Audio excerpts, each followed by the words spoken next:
Hi everyone. तो आज बात करेंगे केपीआईटी टेक्नोलॉजीज़ की। और कल के ट्रेडिंग सेशन 21 जुलाई को इसमें 5.64% की गिरावट देखी गई। गैप डाउन ओपनिंग हुई, मतलब नीचे की तरफ स्टॉक खुला और लगभग 6% के आसपास की गिरावट हुई। तो इसका चार्ट हम डिटेल में डिस्कस करेंगे कि ये गिरावट किस तरीके से हुई, किस तरीके से इसमें बाइंग सेलिंग हुई कल के दिन, और रीज़न जानेंगे कि ये गिरा क्यों। मैं आपको डिटेल में एक सारी चीज़ बताऊंगा कि क्या रीज़न है। ठीक है, मेजरली जो इसमें एक आप सबने सुना होगा कि जेपी मॉर्गन का आर्टिकल आया, उसके बाद में इसमें गिरावट हुई। तो जेपी मॉर्गन के आर्टिकल के बाद गिरावट क्यों हुई वो हम जान लेते हैं, क्योंकि यहाँ पे देखो सीएनबीसी ने पूरा आर्टिकल दिया है और इसकी हेडलाइन ही यही है, JP Morgan expects stock to drop by 50% over the next 12 month. आने वाले 12 महीनों के अंदर स्टॉक जो है 50% से गिर जाएगा। मार्केट में लोग कह रहे हैं आने वाले 12 महीने जो है वो बुल रन के हैं, है ना। मार्केट में तो ऐसी खबरें आ रही कि बुल रन आएगा तो बाकी के जितने भी स्टॉक्स अच्छे स्टॉक्स हैं वो बढ़ेंगे। लेकिन यहाँ पे जेपी मॉर्गन कह रहा है कि जो केपीआईटी है 50% गिर जाएगा। और गिरने का कारण क्या बताया वो जान लेते हैं। इन्होंने कारण ये बताया, JP Morgan explained its rationale by saying that it sees limited upside to the stock as one of its key clients Honda Motor. KPIT का जो की क्लाइंट है होंडा मोटर, उसने अपना वेंडर बेस डाइवर्सिफाई करना शुरू किया है। डाइवर्सिफाई करने का मतलब ये होता है कि आप अगर एक प्रोजेक्ट किसी एक कंपनी को दे रहे हो तो आप थोड़ा सा उसका पोर्शन किसी और कंपनी को भी दोगे। तो जो बिजनेस केपीआईटी को मिलता था वो थोड़ा सा बिजनेस, या हो सकता है पूरा ही बिजनेस किसी और के पास चला जाए। और कुछ टाइम पहले होंडा ने अपनी एक पार्टनरशिप अनाउंस करी थी एससीएस के कॉर्प, और ये एक जापानीज आईटी कंपनी है जो कि सॉफ्टवेयर डेवलपमेंट करती है व्हीकल्स के लिए, जैसे केपीआईटी करता है। तो उन्होंने कुछ उनके साथ कोई पार्टनरशिप करी होगी। तो जो जेपी मॉर्गन है उनके अकॉर्डिंगली वो जो कंपनी है वो पावर ट्रेन, ऑटोमेटेड ड्राइविंग और ये सब बनाती है, और सेम चीज़ केपीआईटी करता है। सेम केपीआईटी के साथ जो एक कॉन्ट्रैक्ट है वो भी इन्हीं सब चीज़ों के लिए है। जेपी मॉर्गन को लगता है कि ये जो अरेंजमेंट है सिमिलर टाइप का है। जो डील केपीआईटी के पास थी वही डील अब होंडा ने उठा के किसको दे दी है, जापानीज पार्टनर को।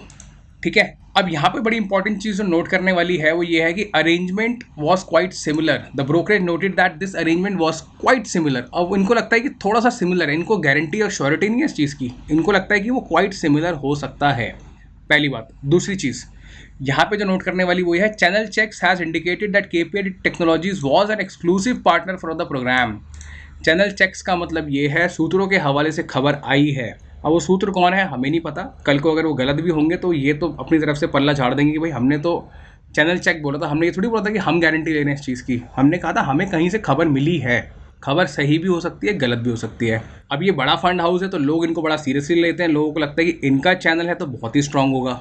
तो इनके चैनल ने क्या बोला, चैनल ने बोला है जो केपीआईटी था वो एक एक्सक्लूसिव पार्टनर था होंडा के प्रोग्राम के लिए। लेकिन अब जब इनकी नई डील हो गई है होंडा की एससीएस के जापानीज वेंडर के साथ, तो अब होंडा क्या कर रहा है, अपना डाइवर्सिफाई कर रहा है अपना वेंडर बेस। तो इसका मतलब जो केपीआईटी वो अब एक्सक्लूसिव नहीं है।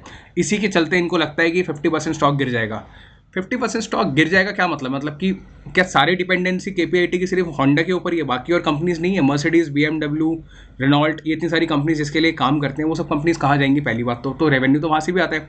दूसरी चीज़, इन्होंने पहले भी एक न्यूज़ निकाली थी केपीआईटी के रिगार्डिंग जेपी मॉर्गन ने, और ये न्यूज़ अप्रैल में आई थी। अप्रैल के अंदर भी स्टॉक गिरा था। वो स्टॉक की गिरावट आपको यहाँ दिखेगी, देखो ये यहाँ पे दिख रही है, ये अप्रैल मंथ है, 3 अप्रैल। यहाँ पे स्टॉक लगभग 12% से गिरा था।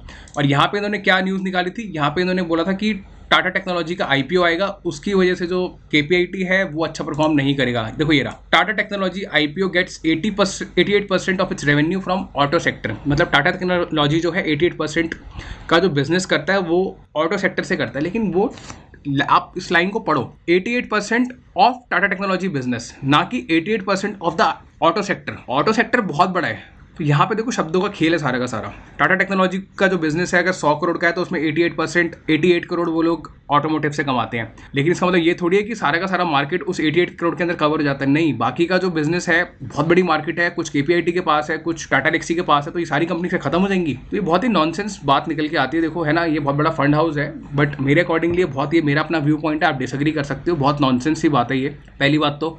ठीक है, दूसरी चीज़ ये कहते हैं कि 20% से जो है ये ग्रोथ नहीं कर पाएंगे, तो उसकी वजह से स्टॉक जो है वो गिर जाना चाहिए, और वो स्टॉक उस दिन गिर भी गया। तो अगर ऐसे ही अगर इनकी न्यूज़ आर्टिकल्स की वजह से स्टॉक गिरते रहे तो ऐसे तो कोई भी कंपनी चलेगी नहीं, कोई भी कंपनी रेवेन्यू कर नहीं पाएगी, क्योंकि इनके जो चैनल्स हैं वो सारी खबर इनको देते रहते हैं। तो अगर इनको इतनी प्रॉब्लम है तो सारा स्टॉक बेच देंगे, बार बार आर्टिकल क्यों निकालते हैं?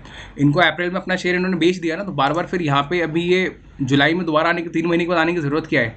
क्योंकि जब जब रिजल्ट आता है तब तब आने के पहले स्टॉक को भरा जाता है। रिजल्ट आने वाला है, रिजल्ट अच्छा आएगा बुरा आएगा वो हमें नहीं पता, लेकिन कहीं ना कहीं इनके चैनल्स हो सकता है वो सब भी खबर निकालते हो, हमें क्या पता। तो रिटेल इन्वेस्टर को हमेशा सतर्क रहना चाहिए। आपका स्टॉक अगर आपको समझ आता है, स्टॉक अच्छा है, देखो मैं आपको कोई भी एनकरेजमेंट नहीं कर रहा हूँ बाय और सेल की, वीडियो सिर्फ एजुकेशनल पर्पस के लिए। मैंने ये 2 आर्टिकल पढ़ के बताया आपको सिर्फ अभी तक। अब मैं आपको उसका चार्ट दिखाता हूँ, ठीक है। तो आपने बाय सेल करना है, अपनी मर्जी से करना है, आपके पैसे हैं, आपका रिस्क है। मैं कोई एनकरेजमेंट नहीं कर रहा हूँ आपको बाय सेल के लिए, मैं सिर्फ आपके साथ न्यूज़ शेयर कर रहा हूँ जो मार्केट में मैंने पढ़ी है और जो मुझे समझ आती है। That's it. अब ये कल का ट्रेडिंग सेशन है, देखो ये थर्सडे को स्टॉक बंद हुआ 1061 पे, उसके बाद गैप डाउन ओपनिंग हुई। गैप डाउन के बाद में स्टॉक कहाँ तक लाए, पूरा 60 पॉइंट्स नीचे आया, ठीक है। 6% स्टॉक नीचे आया और 6% आने के बाद में यहाँ पे थोड़ी सी बाइंग हुई, लोगों की जीटीटी वगैरह हो सकता है हिट हो गई हो, फिर थोड़ा सा नीचे आया और फिर देखो ग्रीन वॉल्यूम बनता गया। देख रहे हो पूरे ये back to back green volume बन रहा है इसके अंदर, यहाँ पे ग्रीन वॉल्यूम बन रहा है, ये थोड़ा सा रेड आता है फिर ग्रीन बनता है, फिर कोई सेल करता है फिर ग्रीन बनता है। ये सेल कौन कर रहा है, ये सेल कर रहा है सिर्फ और सिर्फ वो रिटेलर जो डर गया है, जिसको लगता है कि नहीं अब तो स्टॉक बेकार हो गया है। पहली बात क्यों, क्योंकि रिटेलर होता है वीक हैंड, उसके पास में कितने यूनिट होंगे, 50, 100, 1000 यूनिट होंगे। लेकिन जो स्ट्रॉन्ग हैंड है उसके पास में करोड़ों रुपए हैं, वो बहुत सारे स्टॉक्स उसको इकट्ठे करने हैं। क्यों, क्योंकि उसको फंड हाउस चलाना है अपना। अब वो कौन खरीद रहा है मुझे नहीं पता, लेकिन यहाँ पे देख के क्लियरली लगता है ये ऑपरेटर गेम है। यहाँ पे गैप डाउन मारा है, यहाँ किया, और ये स्टॉक देख रहे हो, ये व्हाइट लाइन मैंने ड्रॉ करी है इसके अंदर, ये 999 के नीचे नहीं गया। 999 मतलब 1000 रुपये के नीचे स्टॉक क्यों नहीं गया भाई। स्टॉक में इतनी प्रॉब्लम थी तो और ज़्यादा गिर जाता, 995 तक आता और थोड़ा नीचे। 1000 रुपये का ही बेस क्यों बनाया, क्योंकि लोग 1000 रुपये में जीटीटी लगा के रखते हैं। अगर स्टॉक इसके नीचे आता तो उसमें बाइंग आनी शुरू हो जाती। एक माइंडसेट होता है ना, लोग एक राउंड फिगर लगाते हैं कि अगर 1000 रुपीज़ आएगा तो मैं बाय कर लूँगा, इतने रुपीज़ आएगा तो मैं बाय कर लूँगा, ठीक है। तो वो एक लोग सपोर्ट पे कहीं ना कहीं जीटीटी लगा के रखते हैं अपनी। तो एक चीज़ आपको ये समझने वाली है, ये लाइन यहाँ ड्रॉ करी है मैंने, वॉल्यूम आपके सामने, आप खुद अपने इसको सिस्टम को ऑन करके देखना। और क्लोजिंग देख रहे हो कितनी ग्रीन कैंडल के साथ में हुई है, यहाँ पे एक अच्छे वॉल्यूम के साथ में क्लोजिंग यहाँ पर हुई है। अब एक और कंपनी दिखाता हूँ आपको, डेटामैटिक्स। डेटामैटिक्स में भी कुछ दिन पहले ही गिरावट हुई थी, और ये कंपनी में गिरावट कैसे हुई थी आप देखो। अच्छा स्टॉक है, काफ़ी ज़्यादा ऊपर बढ़ा था ये, और इसमें उस दिन 20% की गिरावट थी। क्यों, क्योंकि इसके रिगार्डिंग भी एक न्यूज़ आई मार्केट के अंदर की जो स्टॉक है वो आई थिंक इनका कोई बिजनेस जो है, इनका पार्टनर वो इनके हाथ से चला गया है, और उसके चलते जो है कंपनी अब इनके प्रॉफिट्स पे एक इम्पैक्ट आएगा। तो 1 मिनट में दिखाता हूँ आपको मैं। 17 जुलाई को ये हुआ था, और 17 जुलाई पीछे जाके देखते हैं।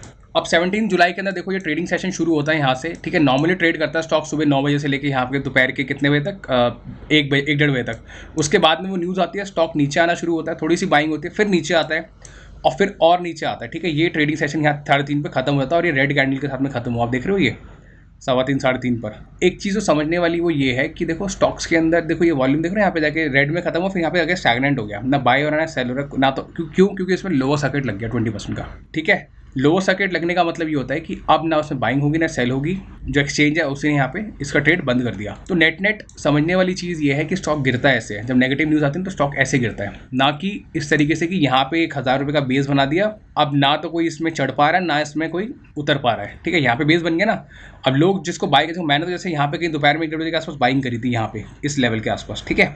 बट ये इंकरेजमेंट नहीं है आपके लिए कि आप बाय करो, आपका अपने रिस्क प्रोफाइल के हिसाब से देखो आपको क्या लगता है, ठीक है। सेम चीज़ डेटामैटिक है, क्या हैप्पीएस्ट माइंड भी खराब कंपनी है। इसके अंदर देखो इतना बड़ा यहाँ से कहाँ इसने 767 का एक लो बनाया, उसके बाद में स्टॉक कहाँ 1000 रुपये गया। ये क्या है, ये सब प्रॉफिट बुकिंग है, ठीक है। प्रॉफिट बुकिंग होगी, दोबारा से कोई ना कोई यहाँ पे ऑपरेटर खरीद लेगा कि परसिस्टेंट सिस्टम। खराब कंपनी है, आप देखो कहाँ थी ये कंपनी पिछले साल 3000 के लेवल पे, 5000 हो गया, प्रॉफिट बुकिंग हो गई।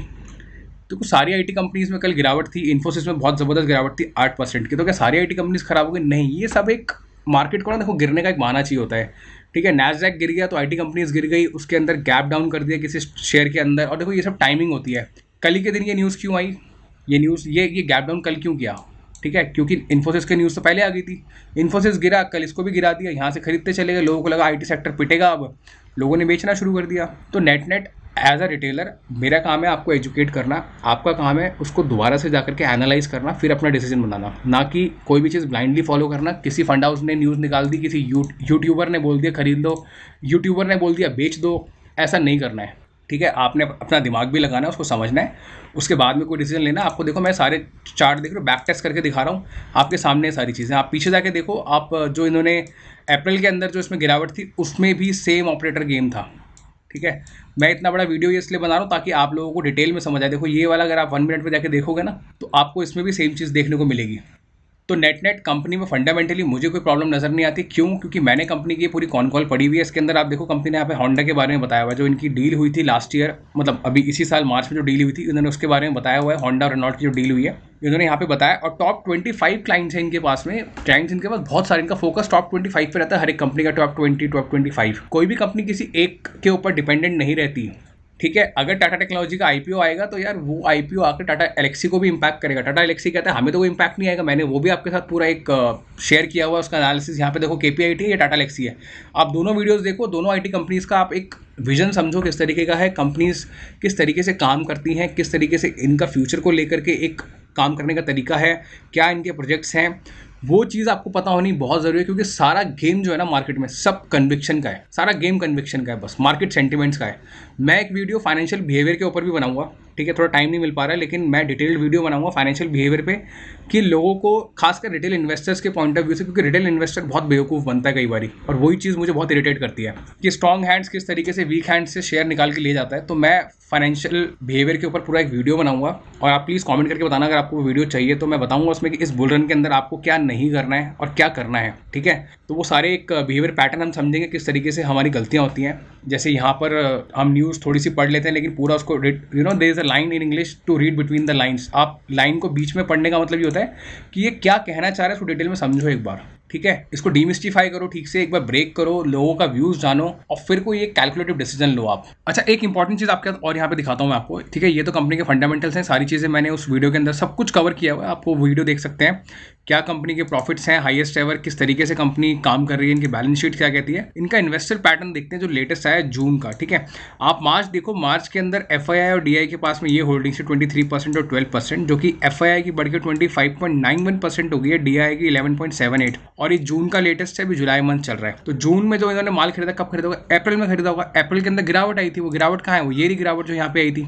ठीक है, पहली बात तो ये नोटिस करने वाली है। पब्लिक के पास 23.41% का शेयर था, जिसमें से 2% घट के 21.55 रह गया अप्रॉक्सीमेटली। 2% कहाँ गया? 2% प्रमोटर ने खरीदा? नहीं, किसने खरीदा? 2% खरीदा एफआईआई एंड डीआई ने।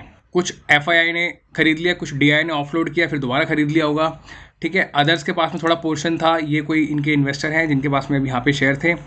तो नेट समझने वाली चीज़ ये है कि एफआईआई डीआई क्यों खरीद रहा है कंपनी अगर इतनी ख़राब है। जेपी मॉर्गन की न्यूज़ बाकी एफआईआई डीआई वाले भी तो पढ़ते होंगे, उनके पास में भी तो ये चैनल्स की न्यूज़ आती होगी, उनके पास में भी तो कंपनी के जो बिजनेसेस हैं उसका एक अपडेट रहता होगा। लेकिन यहाँ पे तो हमें कुछ और पिक्चर दिख रही है, तो वही पिक्चर मैं आपको दिखाना चाहता हूँ। आप समझो, देखो एफआईआई डीआई खरीद रहा है, किससे खरीद रहा है? वीक हैंड से, दैट्स इट। ठीक है, यही यहाँ पे नोट करने वाली चीज़ है। आपको क्या लगता है? आप कॉमेंट करके जरूर बताना है इस होल्डिंग के बारे में।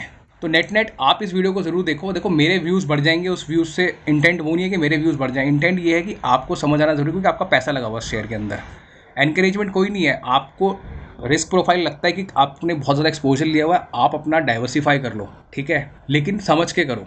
अभी संडे है कल बीच में, आप इस वीडियो को देखो प्रॉपर, और किसी की भी वीडियो देखो अगर आपको समझ में आता है, कोई और किसी का कंटेंट आपको समझ आता है वो भी देखो। ठीक है, खुद से भी एनालिसिस करो। कंपनी की कॉन कॉल्स आपको एनएससी की वेबसाइट पे जाके मिल जाएंगी, आपको वहाँ डेटा मिल जाएगा, उसको जाके पढ़ो, समझो, और फिर एक कैलकुलेटिव डिसीजन लेने के बाद में ही एक बाय सेल का डिसीजन बनाओ। लेकिन नेट आपको ये चीज़ अगर समझ आई हो, आपको वीडियो अच्छा लगा, प्लीज़ वीडियो को लाइक ज़रूर करना। आपका जो भी कमेंट हो, आपको जो भी लगता हो कॉन्ट्रा व्यू, आप डिसएग्री करते हो, आप वो भी ज़रूर बताना। ठीक है, आप एक बार आईटी सेक्टर को भी समझो, किस तरीके से आईटी सेक्टर बिहेव कर रहा है, किस तरीके से सारी कंपनीज गिर रही हैं, किस तरीके से ये चार्ट बिहेव कर रहा है, इसको बैक टेस्ट करो जाकर के, और इन आर्टिकल्स को दोबारा से पढ़ो एक बारी। ठीक है, नेट यही है पूरा एनालिसिस, इसके अलावा कुछ नहीं है इसके अंदर समझने वाला, कुछ और रॉकेट साइंस नहीं है, बेसिक चीज़ें हैं आपके समझने की। तो वीडियो आपको अच्छा लगा तो प्लीज़ वीडियो को जरूर लाइक करें। आपको वैल्यूएबल इन्फॉर्मेशन मिली हो तो प्लीज़ इसको अपने फ्रेंड्स एंड फैमिली के साथ शेयर करें, क्योंकि आपके कमेंट से ही मुझे मोटिवेशन मिलता है, आपके व्यूज़ बढ़ते हैं तो वीडियो बनाने का और मोटिवेशन मिलता है। तो इसलिए ये सारी चीज़ें और डिटेल में कवर करने का एक मोटिवेशन आता है। तो नेट इस वीडियो के लिए इतना ही, मिलते हैं अगली वीडियो में। Thank you so much.